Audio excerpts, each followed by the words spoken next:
खुरमजरी elite TV की test of cartoon की महाव मेंग ताबिरेसिंग हन तारा मुक्सरी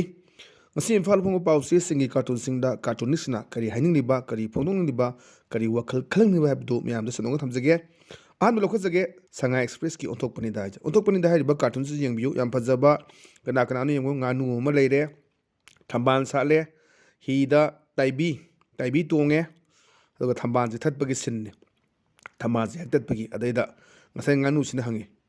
kaino taibina tobiridubo na hangmane adaida taibisina khume taibisi kanano didi tum sidi understood leire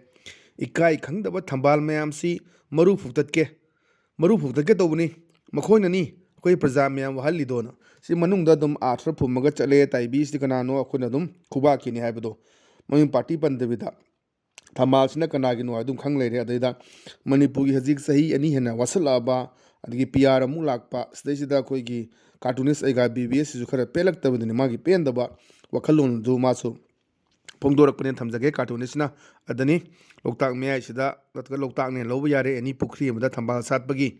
adeda nganu thangong amsu leire aduna taibisi kanano adu kanano sida represent tore sida myam khangna rabani aduna kaino taibi na tobiri dubo ana hangmani adeda taibisi na khumukpani ikai khangdaba thambal mayam se maru phuktat ke tobuni makhoina ni khogi projam mayam halidona aduna mayam se nansu tongan ba cartoonist na mukhogi wakhalon mukhi thamoi de lebu phongdok bodum yawbuduni aduna hawjik si hek 2022 leraga sarkar pare 23 gi me ahum dagi adum irang lokuduna hajik leiri aduga president rule su mu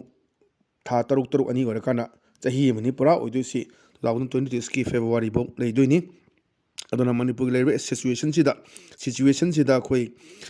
cartoonist na mukhi gi thamoi de kari leigi adu moi cartoon ji khuthang da Pongdorok pasi su wahan to leba cartoon ni yengsi kai la ka de yeng batamni kari oirakadagi haibadudi bathang da leisna khoi sana leba ki loire dana haibaduni ba kano sida cartoon jengbiu kari haige da office ka da bagi tolok ko pagi sinna mene da office ka di tolok ko batabni na haiba sai officers na adaida masagi magi makha tha na sir cookie mayam na office ka ribsing asidi tolok kak prana jam phaja wahang ni oje kar minus sili ga du di khangmangamde imphal la taramba posting tarama mayama akhoi asuna kan da chatkhiba adu imphal gi mathau tawba mona tawgada bising adudi kanana mention bagi haiba du khoi khangmangamde aduna swai chida mayama hoi akhoi sidigi meitei mayam su posting taba kurchura champura taba karmain silam gani adida mayam se kanana hen ge haiba du gi aduna thabak che akhoi gi thabak tawdadi office card di tolo phangda tabani haibani adida sir cookie mayam office card ribasing asidi tolo kakprana sijo hangba yabu hangni mayam na sum khangdra leiba adum adjustment tawdaram be ai sigi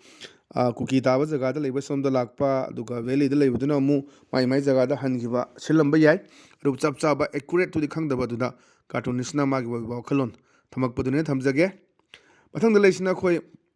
pongna phamgi balu he adune balu he siding view kana mangi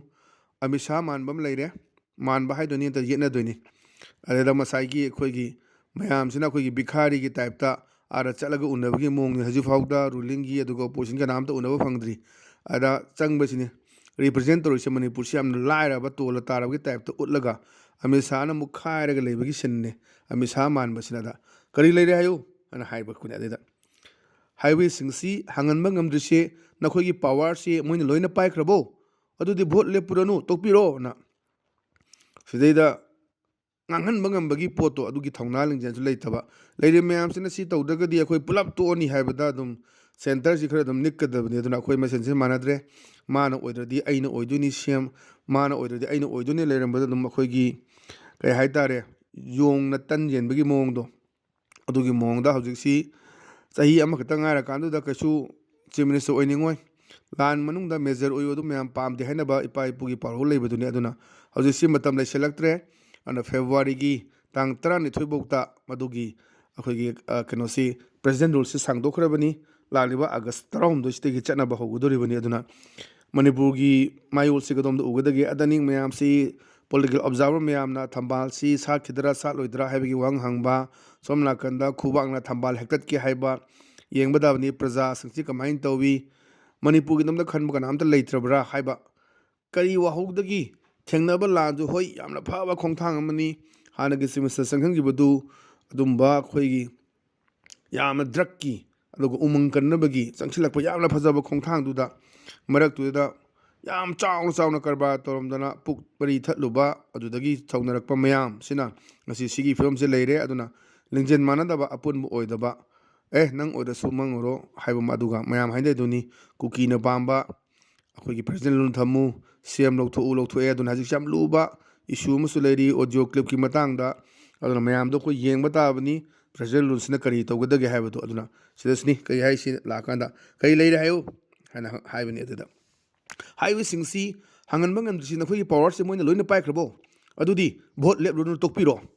ꯑꯅ ꯌꯥꯝ ꯁꯥꯎꯅ ꯍꯥꯏꯕꯅꯤ ꯑꯗꯨ ꯍꯥꯏꯍꯟꯅꯤꯡꯕꯒꯤ ꯄꯣꯠꯇꯨꯅꯤ ꯑꯗꯣ ꯍꯥꯏꯕ ꯉꯝꯗꯕ ꯑꯩꯈꯣꯏꯗꯤ ꯑꯥꯗ ꯆꯠꯂꯒ ꯖꯤ ꯍꯨꯖꯨꯔꯅ ꯈꯨꯔꯨꯝꯕ ꯀꯥꯟꯗ ꯍꯜꯂꯛꯄ ꯃꯌꯥꯝꯅ ꯄ꯭ꯔꯖꯥꯅ ꯄꯥꯝꯗꯕ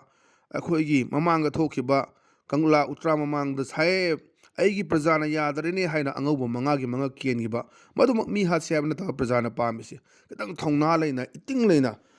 ꯂꯪꯖꯦꯜ ꯂꯩꯅ ꯇꯧꯍꯟꯅꯤꯡꯕꯒꯤ ꯑꯄꯥꯝꯕꯗꯨ ꯐꯣꯡꯗꯣꯛꯄꯅꯤ ꯀꯥꯔꯇꯨꯟꯁꯤꯅ ꯃꯥꯒꯤ ꯋꯥꯈꯜꯂꯣꯟꯗ ꯐꯣꯡꯗꯣꯛꯄꯅꯦꯅ ꯊꯝꯖꯒꯦ ꯌꯥꯝ ꯐꯖꯕ ꯀꯥꯔꯇꯨꯟꯅꯤ ꯃꯊꯪꯗ ꯂꯩꯔꯤꯁꯤꯅ ꯑꯩꯈꯣꯏ ꯍꯨꯏꯌꯦꯟ ꯂꯟꯄꯥꯎꯒꯤ ꯑꯁ ꯂꯣꯏꯔꯦ ꯍꯥꯏꯕꯗꯨꯅꯤ ꯁꯤꯗ ꯌꯦꯡꯕꯤꯌꯨ ꯉꯁꯥꯏꯒꯤ ꯚꯣꯠ ꯂꯦꯞꯀꯗꯕ ꯀꯥꯡꯕꯨꯁꯤꯡꯁꯤꯗꯤ ꯅꯨꯄꯤꯁꯤꯡꯁꯤꯗꯤ ꯑꯩꯈꯣꯏ ꯏꯃꯥꯅꯦꯅ ꯍꯥꯏꯕꯗꯣ ꯑꯗꯨꯒꯤ ꯁꯦꯟꯗꯨꯅꯤ ꯑꯗꯩꯗ ꯀꯔꯤ ꯃꯇꯦꯡ ꯇꯧ ꯍꯥꯏꯕꯒꯦ ꯏꯃꯥ ꯑꯅ ꯍꯥꯏꯕꯅꯤ ꯑꯗꯩꯗ ꯃꯥꯒꯤ ꯒꯥꯔꯗ ꯅꯠꯇ꯭ꯔꯒ ꯃꯥꯒꯤ ꯋꯥꯀꯔꯁꯤꯅ ꯍꯥꯏꯁꯦ ꯏꯃꯥ ꯀꯧꯕꯤꯅꯨ ꯅꯍꯥꯅꯤ ꯑꯩꯒꯤ ꯅꯨꯄꯤꯅꯤ ꯁꯥꯔ ꯏꯕꯦꯝꯃ ꯀꯧꯕꯤꯌꯣꯅ ꯌꯥꯝꯅ ꯐꯖꯕ ꯑꯩꯈꯣꯏꯗꯤ ꯚꯣꯠ ꯂꯦꯞꯀꯗꯕ ꯃꯌꯥꯝꯁꯤꯡꯁꯤꯗꯤ ꯑꯩꯈꯣꯏ ꯏꯃꯥ ꯍꯥꯏꯒ ꯂꯣꯏꯔꯦ ꯅꯨꯄꯤꯁꯤꯗꯤ ꯏꯃꯥꯅꯦꯅ ꯈꯟꯅꯕ ꯑꯗꯨꯗꯩꯗ ꯀꯩ ꯂꯩꯔꯦ ꯀꯩ ꯇꯧꯖꯧ ꯍꯥꯏꯕꯒꯤ ꯏꯃꯥꯅ ꯍꯪꯕꯅꯦ ꯑꯗꯨꯗ ꯁꯥꯔ ꯏꯃꯥ ꯀꯧꯕꯤꯅꯨ ꯑꯩ ꯅꯨꯄꯤꯅꯤ ꯌꯥꯝ ꯅꯍꯥꯅꯦꯅ ꯌꯥꯝ ꯐꯖꯕ ꯑꯁꯤꯁꯨ ꯋꯥꯍꯟꯊꯣꯛ ꯂꯩꯕ ꯀꯥꯔꯇꯨꯟꯅꯤꯅ ꯊꯝꯖꯒꯦ ꯃꯊꯪꯗ ꯂꯩꯔꯤꯁꯤꯅ ꯑꯩꯈꯣꯏ ꯅꯥꯔꯣꯜ ꯊꯧꯗꯥꯡꯒꯤ ꯍꯋꯥꯗꯣ ꯂꯩꯔꯥꯡꯗꯣ ꯑꯅ ꯍꯋꯥꯗꯣ ꯂꯩꯔꯥꯡꯗꯨ ꯌꯦꯡꯕꯤꯌꯨ ꯃꯌꯥꯝ ꯏꯟꯇꯔꯚ꯭ꯌꯨ ꯇꯧꯕꯅꯤ ꯃꯄꯥꯟ ꯂꯝꯗ ꯏꯟꯇꯔꯚ꯭ꯌꯨ ꯇꯧꯕꯒꯤ ꯁꯤꯟ ꯑꯃꯅꯤ ꯑꯗ ꯍꯪꯉꯦ ꯁꯅꯥ ꯂꯩꯕꯥꯛ ꯃꯅꯤꯄꯨꯔꯗ ꯂꯥꯛꯄꯁꯤꯕꯨ ꯀꯔꯤ ꯀꯥꯏꯕꯒꯦ ꯑꯅ ꯂꯥꯛꯇꯕꯗꯣ ꯑꯗ ꯍꯪꯕꯗꯨꯅꯤ ꯀꯅꯥꯗ ꯍꯪꯗꯣꯏꯅꯣ ꯃꯣꯗꯤ ꯃꯥꯟꯕꯗ ꯑꯗꯨꯅ ꯍꯧꯖꯤꯛꯐꯥꯎꯗ ꯂꯥꯛꯇ꯭ꯔꯤꯕꯅꯤ ꯃꯅꯤꯄꯨꯔꯗ ꯑꯗꯣ ꯑꯁꯥꯝꯗ ꯆꯠꯀꯗꯣꯔꯤ ꯏꯀꯨꯏ ꯀꯨꯏꯗꯅ ꯇꯥꯡ 24 28 ꯑꯣꯏꯔꯝꯒꯅꯤ ꯑꯁꯥꯝꯗ ꯆꯠꯂꯒ ꯃꯗꯨꯗ ꯏꯂꯦꯛꯁꯟ ꯀꯦꯝꯄꯦꯟ ꯇꯧꯕ ꯆꯠꯀꯗꯣꯔꯤꯕꯅꯤ ꯑꯗꯩꯗ ꯃꯁꯤꯅ ꯈꯨꯃꯩ ꯁꯅꯥ ꯂꯩꯕꯥꯛꯇꯕꯨ ꯀꯔꯤ ꯋꯥꯠꯇꯨꯅ ꯑꯩꯅ ꯂꯥꯛꯀꯗꯣꯔꯤꯕꯅꯣꯅ ꯌꯥꯝ ꯐꯖꯅ ꯑꯩꯈꯣই ꯁꯅꯥ ꯂꯩꯕꯥꯛꯅꯤ ꯁꯅꯥ ꯂꯩꯕꯥꯛꯇꯤ ꯑꯋꯥꯠꯄ ꯑꯝꯇ ꯂꯩꯇꯦ ꯑꯗꯨꯅ ꯌꯥꯝꯅ ꯐꯕ ꯁ꯭ꯇꯦꯠꯅꯤ ꯀꯔꯤ ꯋꯥꯠꯇꯅ ꯑꯩꯅ ꯂꯥꯛꯀꯗꯣꯔꯤꯕꯅꯣ ꯈꯨꯝꯃꯛꯄꯒꯤ ꯌꯥꯝꯅ ꯅꯣꯛꯅꯤꯡꯕꯁꯨ ꯑꯣꯏꯕ ꯑꯗꯨꯒ ꯍꯧꯖꯤꯛ ꯐꯥꯎꯕꯗ ꯂꯥꯛꯇ꯭ꯔꯤꯁꯤ ꯀꯔꯤ ꯃꯔꯝꯒꯤꯅꯣ